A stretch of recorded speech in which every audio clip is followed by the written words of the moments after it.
Subscribe now and press the bell icon. Never miss an update. ہم سامعین کے قلوب کو محظوظ کر رہے تھے۔ اولاً تو ایک درخواست ہے تمام لوگوں سے، جو لوگ کھڑے ہوئے ہیں یا باہر ٹہل رہے ہیں یا ابھی بھی اپنے گھروں سے نہیں نکلے ہیں، ان تمام لوگوں سے درخواست ہے کہ کرسیاں جلسے گاہ کی آپ کا ابھی تک انتظار کر از جلد اس جلسہ گاہ میں تشریف لائیں گے، لیکن ابھی تک آپ حضرات اس جلسے گاہ میں تشریف نہیں لائے ہیں، اور بعض حضرات وہ ہیں جو ادھر ادھر کھڑے ہوئے ہیں، جیسے کہ اس حال کے پاس کھڑے ہوئے لوگ کچھ، ان سے میری درخواست ہے مؤدبانہ کہ وہ آ کر کے اپنی اپنی سیٹ لے لیں، جلد از جلد یہ کام کر لیا جائے، ہے نا۔ مجلس کے اندر آپ بیٹھیں تاکہ اللہ کی جو رحمتوں کا نزول ہوتا ہے وہ مجلس کے اندر ہوتا ہے، باہر نہیں ہوتا ہے۔ جو گیٹ پر کھڑے ہوئے سب لوگ اندر آ جائیں، اور حضرت قاری عبید اللہ صاحب سے درخواست ہے کہ اوپر تشریف لے آئیں۔ حضرت مولانا محمد نعیم صاحب دامت برکاتہم العالیہ، حافظ عبد الرشید صاحب دامت برکاتہم، ان سے میری درخواست ہے کہ وہ اسٹیج کے اوپر تشریف لے آئیں۔ اور یہ لوگ جو آگے بچے بیٹھے ہوئے ہیں، ان سے گزارش کر رہے ہیں کہ اس طرف کرسیوں پر چلے جائیں، ہے نا، تاکہ کچھ حفاظ کرام بھی آپ کے گاؤں کے اندر موجود ہیں۔ ان کرسیوں کا انتظام کچھ علماء، نوجوان جو علماء ہیں، اور اس کے علاوہ حفاظ کرام کے لیے ان کرسیوں کا انتظام کیا گیا ہے۔ بہتر یہ ہے یہ بچے وہاں چلے جائیں۔ یہ جو کرسیاں آگے لگی ہوئی ہیں، ان کا جو انتظام کیا گیا ہے، یہ ہمارے گاؤں کے اندر حفاظ کرام اور نوجوان کا جو طبقہ ہے علماء کرام کا، ان کے لیے ہے نا۔ بہتر یہی ہے کہ آپ لوگ اپنی اپنی سیٹوں پر بیٹھیں۔ اور جو حضرات ہمارے دائیں جانب کرسیوں پر بیٹھے ہوئے ہیں حال کے پاس، ان سے بھی میری درخواست ہے کہ سامنے جلسے میں بیٹھے تو زیادہ بہتر باتیں سمجھ میں آئیں گی۔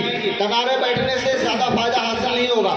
جو اصل فائدہ حاصل ہوتا ہے وہ سامنے بیٹھ کر کے سننے میں اور سمجھنے میں جو مزہ ہے، وہ سامنے بیٹھنے کا جو ہے وہ وہی ہوتا ہے۔ ہم لوگ جب کلاس میں پڑھتے تھے تو سامنے والی سیٹ لینے کے لیے ہم لوگ جھگڑا کرتے تھے، اور آج کل لوگ سائڈ والی جگہ لینے کے لیے جھگڑا کرتے ہیں، بیٹھے ہوئے ہیں، ہے نا۔ آپ لوگوں سے درخواست ہے کہ آپ لوگ جلسے میں بیچ میں تشریف لائیں، ہے نا۔ بہتر یہی ہے آپ کے لیے بھی، سب لوگ سامنے کی سیٹ ڈھونڈیں اور آپ لوگ پیچھے کی۔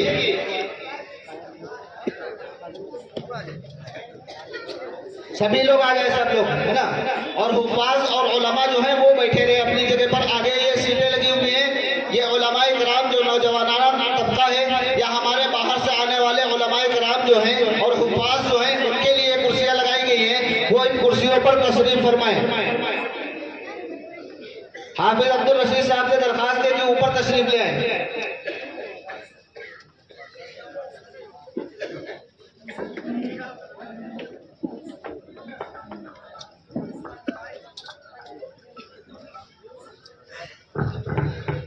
چلیے جلسے کا آغاز کرتے ہیں، شروعات کرتے ہیں اپنے اسی نہج پر جس نہج پر یہ پروگرام چل رہا تھا۔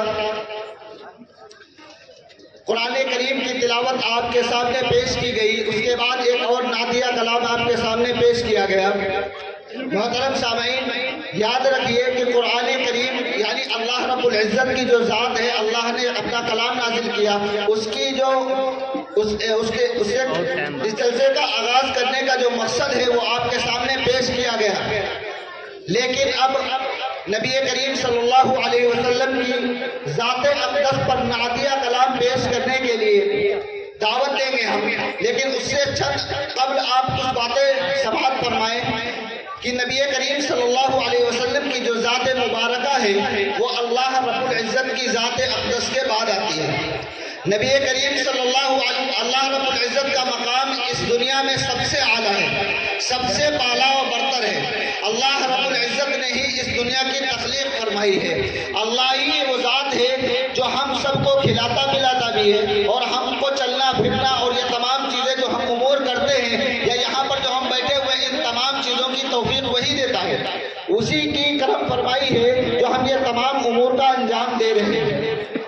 اگر اس ذات کے بعد اگر کوئی ذات ہے، چاہے وہ کسی بھی انسانی مخلوق ہو، چاہے وہ چرندوں پرند ہو، چاہے دنیا کے اندر چاند اور سورج ہو، چاہے وہ ستارے ہوں، آسمانوں میں لاکھوں ستارے جو گردش کرتے رہتے ہیں، ان تمام چیزوں سے افضل اگر کوئی ذات ہے تو وہ نبی کریم صلی اللہ علیہ وسلم کی ذات ہے، کیونکہ انسان کی ذات کو دنیا کی تمام مخلوقات کو فوقیت بخشی گئی ہے، اور انسانوں میں سب سے اعلیٰ ذات اگر کوئی بنائی گئی ہے تو وہ نبی کریم صلی اللہ علیہ وسلم کی ذات بنائی گئی ہے۔ وَمَا أَرْسَلْنَاكَ إِلَّا رَحْمَةً لِّلْعَالَمِينَ، نبی کریم صلی اللہ علیہ وسلم اس امت کے لیے ہی نہیں بلکہ اس جہان کے لیے، اس دنیا کے اندر چاہے وہ کتنی بھی جگہ پر کوئی بھی جانور رہتا ہو یا کوئی بھی چیز ہو، ذرے سے ذرہ بھی اگر ہے، ایک سوئی کی نوک کے برابر بھی کوئی چیز اس پورے کائنات میں، اس یونیورس میں اگر کوئی بھی ذرے کے برابر بھی کوئی چیز موجود ہے تو اس کے لیے نبی کریم صلی اللہ علیہ وسلم کی ذات کو رحمت للعالمین بنا کر بھیجا گیا، رحمت بنا دیا۔ نبی کریم صلی اللہ علیہ وسلم کی ذات کے متعلق اب اور کیا بتایا جائے، آپ سنتے ہی رہتے ہیں۔ میں تاخیر نہ کرتے ہوئے پروگرام کو آگے بڑھاتا ہوں اور اس شعر کے ساتھ جناب ارشد رشیدی کو دعوت دیتا ہوں۔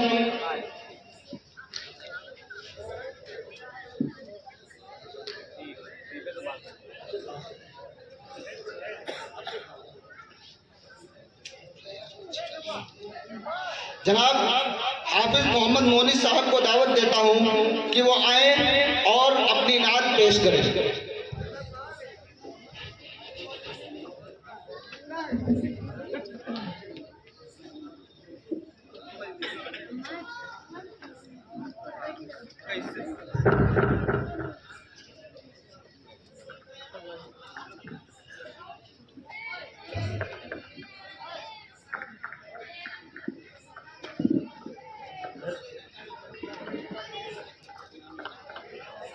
السلام علیکم ورحمۃ اللہ وبرکاتہ۔ میں نعت چند اشعار حقیقت پیش کرتا ہوں، سماعت فرمائیں کہ اس جیسا کوئی ہم نے،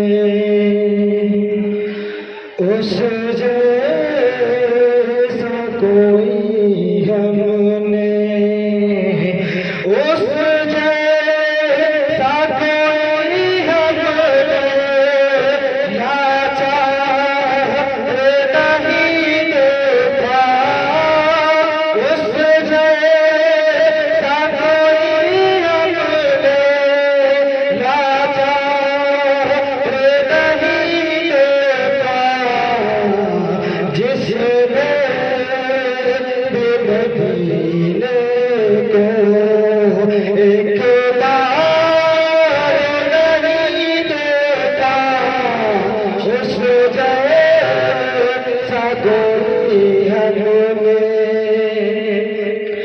سب کچھ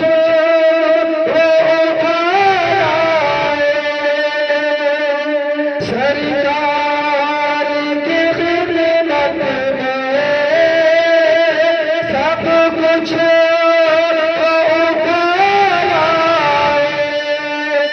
سرکار کی خدمت جیسا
Subscribe now and press the bell icon. Never miss an update.